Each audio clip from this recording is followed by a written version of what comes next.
اللہ نے کہا وَاسْتَبَاكُمْ، میرے اللہ نے کہا وَإِنَّكَ لَعَلَىٰ خُلُقٍ عَظِيمٍ، میرے اللہ نے کہا یا ایھا المزمل، میرے اللہ نے کہا یا ایھا المدثر، میرے اللہ نے کہا نون والقلم، میرے اللہ نے کہا طٰہٰ مَا أَنزَلْنَا عَلَيْكَ الْقُرْآنَ لِتَشْقَىٰ۔ اما عائشہ نے کہا کہ لوگوں صرف انہی چیزوں کو مت گنو، بلکہ سارا کا سارا قرآن میرے نبی کی تعریف میں ہے۔ تو حضرت نوح علیہ السلام نے اپنے بیٹے سے کہا کہ بیٹا جب دنیا میں پریشانی آ جائے، دنیا کے اندر مصیبتیں آ جائے، دنیا کے اندر جب تمہاری دعائیں رد ہونے لگے، جب تم دیکھ لو کہ دنیا میں میری بات قابل قبول نہیں ہوتا، دوستو یہ بات تو میرے لیے ہے، یہ بات آپ کے لیے ہے، یہ بات نبیوں کے لیے نہیں ہے، بلکہ نبیوں کے ذریعے سے اللہ تعالیٰ آپ کو مثال دینا چاہتے ہیں، نبیوں کے ذریعے سے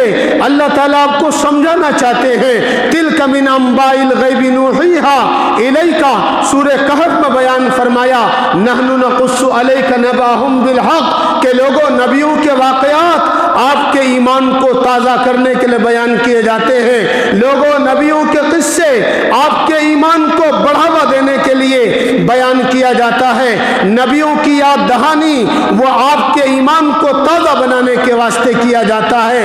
دوستو نوح بھی نبی ہے، نوح کا بیٹا بھی نبی ہے، ایسا تو ہو نہیں سکتا کہ ایک نبی کی دعا رد ہو جائے، ایسا ہوگا؟ ایسا کبھی نہیں ہو سکتا، ایک نبی کی دعا رد ہو جائے یہ ہو نہیں سکتا۔ لیکن حضرت نوح بیٹا سے کہتا ہے بیٹا جب دعا رد ہو جائے ایک تعویذ گلے میں لٹکا لینا۔ نوح کے بیٹا نے کہا ابا ضرور انشاءاللہ عمل کروں گا، آپ وہ بتا تو دو کہ کس بات پر مجھے عمل کرنا ہے۔ حضرت نوح علیہ السلام نے فرمایا کہ بیٹا جب دنیا میں پریشانی آنے لگے تو یاد رکھ لینا ان اللہ و ملائکہ یصلون علی النبی یا ایھا الذین آمنوا صلوا علیہ وسلموا تسلیما اللہم صلی علی سیدنا شفیعنا حبیبنا مولانا محمد مبارک۔ یاد رکھ لینا یہ نوح نے کہا اپنے بیٹا سے، دونوں نبی ہیں کہ جب دنیا میں دقت آ جائے، دنیا میں پریشانی آ جائے تو لفظ محمد کو یاد رکھ لینا، ان کا وسیلہ دے دینا۔ اب نوح کا بیٹا نے کہا ابا جان یہ کون سا نام ہے؟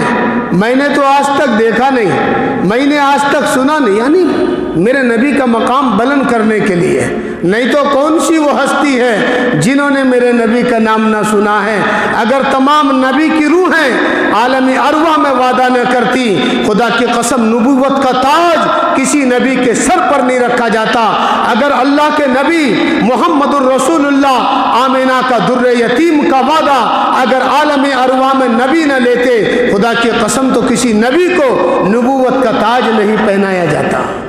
تمام نبیوں کے سروں پر نبوت کا تاج میرے نبی کا صدقہ ہے، لیکن میرے نبی کے مقام کو بلند کرنے کے لیے ایسا ہی ایک مرتبہ جبرائیل امین آ گیا۔ جبرائیل آ کے حضور سے فرماتے ہیں حضور میں آپ سے 3 سوال کروں گا، یہ تینوں سوالوں کا جواب آپ کو دینا پڑے گا۔ اللہ کے نبی نے کہا انشاءاللہ میں جواب دے دوں گا۔ مکے کے وادیوں میں کفار اور یہود و مشرکین نے اللہ کے نبی سے اسی طرح کا 3 وعدہ کیا تھا۔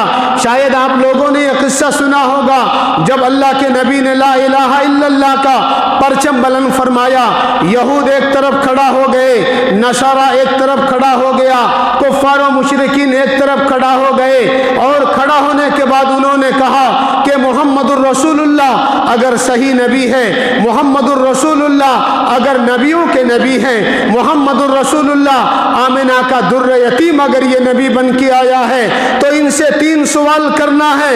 اگر تینوں سوالوں کا جواب دے دیا تو یہ نبی ہیں، اور اگر تینوں سوالوں کا جواب نہیں ملا تو یہ نبی نہیں ہوگا۔ نعوذ باللہ انہوں نے کہا چلو ہم نبی کی شان میں یہ سوال کریں گے۔ دوستو یہ تمام کے تمام علماء اللہ کے نبی کے دربار میں گئے, اللہ کے نبی کے دربار میں جا کے کہا وَيَسْأَلُونَكَ عَنِ الرُّوحِ, اے اللہ کے نبی ہم آپ سے 3 سوال پوچھنا چاہتے ہیں, وہ تینوں سوالوں کا جواب آپ کو دینا ہوگا. دوستو یہ تینوں سوال سورہ بنی اسرائیل اور سورہ کہف میں, یہ دونوں سورتوں میں تینوں سوال ہیں. پہلا سوال سورہ بنی اسرائیل کے آخر میں ہے وَيَسْأَلُونَكَ عَنِ الرُّوحِ قُلِ الرُّوحُ مِنْ أَمْرِ رَبِّي وَمَا أُوتِيتُم مِنَ الْعِلْمِ إِلَّا قَلِيلًا. یہ ہمارا بھی سوال ہے, یہ آپ میرے سے بھی پوچھ سکتے ہیں یا کسی بڑے عالم سے بھی جا کے دوستو ایسے سوالوں کا جواب پوچھ سکتے ہیں کہ بھائی روح کیا چیز ہے انسان کی زندگی میں, میری زندگی میں, آپ کی زندگی میں جو روح ہے یہ کیا ہے, یہ کس نے بنایا. اللہ کے نبی سے پوچھا, اللہ کے نبی روح ہے محمد روح کیا چیز ہے.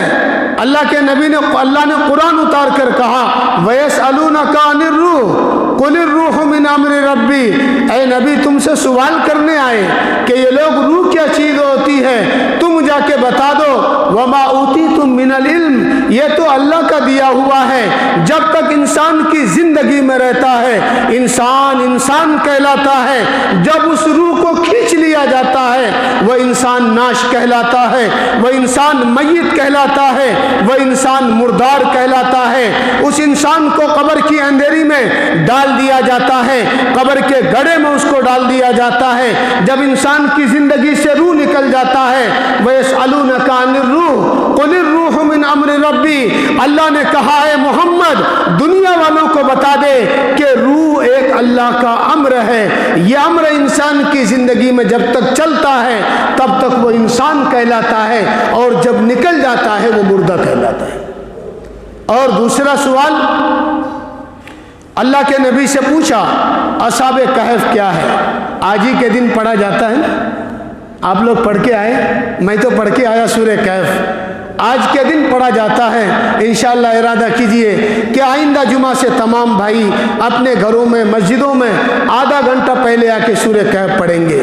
دوستو اس کا سب سے بڑا فائدہ, بہت فضیلت ہے. کبھی تفسیر کا موقع انشاءاللہ قرآن کا ملے گا تو میں آپ کو تفسیر میں بتاؤں گا.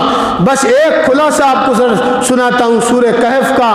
اس جمعہ کو آپ پڑھیں گے تو آئندہ جمعہ تک اللہ تعالیٰ ہر طرح کی مصیبت, پریشانی, اچانک کی موت, حادثات کی موت, ایکسیڈنٹ کی موت اور دیگر بلاؤں سے اللہ تبارک و تعالیٰ آپ کو اپنے حفظ و امان میں رکھیں گے. کتنا بڑا فائدہ ہے. ایک جمعہ آپ نے پڑھا, آئندہ جمعہ تک اللہ تعالیٰ آپ کو گود میں لے لیا, پی ایم گود میں لے لیا کسی گاؤں کو. آج ہم پھولے نہیں سماتے کہ بھائی پردھان منتری, ہمارا ایم ایل اے, ہمارا ایم پی فلاں ملباگل کے ایک محلے کو گود میں لے لیا, وہ محلہ سپر پاور بن جائے گا. اللہ نے کہا میں تمہیں گود میں لے لوں گا اگر تم اس جمعہ کو سورہ کہف پڑھو گے. آئندہ جمعہ تک ہر طرح کی مصیبتوں سے بچا کے رکھوں گا. اچانک کی موت سے تم بچو گے, پریشانی سے تم بچو گے, دنیاوی آفات سے تم بچو گے. دوستو سورہ کہف کا یہ سب سے بڑا فائدہ ہے. اللہ کے نبی سے پوچھا گیا کہ اے نبی یہ بتا سورہ کہف اصحاب کہف کون تھے. ایک تو سوال پہلا روح کیا چیز ہے, دوسرا سوال اصحاب کہف کون تھے اور کتنے تھے, اور تیسرا سوال وَيَسْأَلُونَكَ عَنْ ذِي الْقَرْنَيْنِ, اللہ کے نبی سے پوچھا گیا کہ ذو القرنین کون ہے. یہ تو آپ کو بھی جانکاری رکھنا چاہیے لیکن جمعہ کے بیان میں نہیں, انشاءاللہ پھر کبھی, کہ ذو القرنین کون ہے. اللہ کے نبی نے کہا میں جواب دے دوں گا انشاءاللہ. بھول اللہ کے نبی انشاءاللہ بھولے نہیں, اللہ نے بلا دیا امت کی تعلیم کے لیے. تینوں سوال ہوا, اللہ کے نبی نے کہا جاؤ جواب دے دوں گا. اب 15 دن ہو گئے, 15 دن تک جواب نہیں. مکے میں کوہرام مچ گیا. وَلَا تَقُولَنَّ لِشَيْءٍ إِنِّي فَاعِلٌ ذَلِكَ غَدًا إِلَّا أَن يَشَاءَ اللَّهُ. اللہ تبارک و تعالیٰ نے اعلان کرا دیا کہ تم نے ایسا ہی کیسے کہہ دیا کہ جواب میں دوں گا. جواب دلوانا میری ذمہ داری ہے، جواب بنانا اے محمد الرسول اللہ میری ذمہ داری ہے، سوال تم سے پوچھا گیا، سوال کو سننا تمہاری ذمہ داری ہے، اور جواب کا دلوانا یہ میری ذمہ داری ہے۔ وَلَا تَقُولَنَّ لِشَيْءٍ إِنِّي فَاعِلٌ ذَلِكَ غَدًا إِلَّا أَن يَشَاءَ اللَّهُ۔ تم نے کیسے انشاءاللہ بھول گیا؟ دوستو میرے نبی کے ذریعے سے اللہ تعالیٰ نے پوری انسانیت کو یہ سبق دلوا دیا کہ لوگوں کام کرنے سے پہلے یہ نہ کہو کہ میں کروں گا، بلکہ یہ کہو کہ انشاءاللہ میں اس کام کو کروں گا۔ یہ تینوں سوال، اسی طرح کا 3 سوال حضرت جبرائیل امین اللہ کے نبی کے پاس آ گئے اور میرے نبی سے پوچھا کہ حضور آپ سے 3 سوال کرنا ہے۔ اللہ کے نبی نے کہا ٹھیک ہے کرو، میں جواب دوں گا۔ پہلا سوال انشاءاللہ اسی پر آج میرا بیان ہے، یعنی وحدانیت، اللہ کی وحدانیت، اللہ کی حقانیت، اللہ کی صداقت، اور انسان کو انسانیت کا مادہ انسان کی زندگی میں کیسے لے کر آنا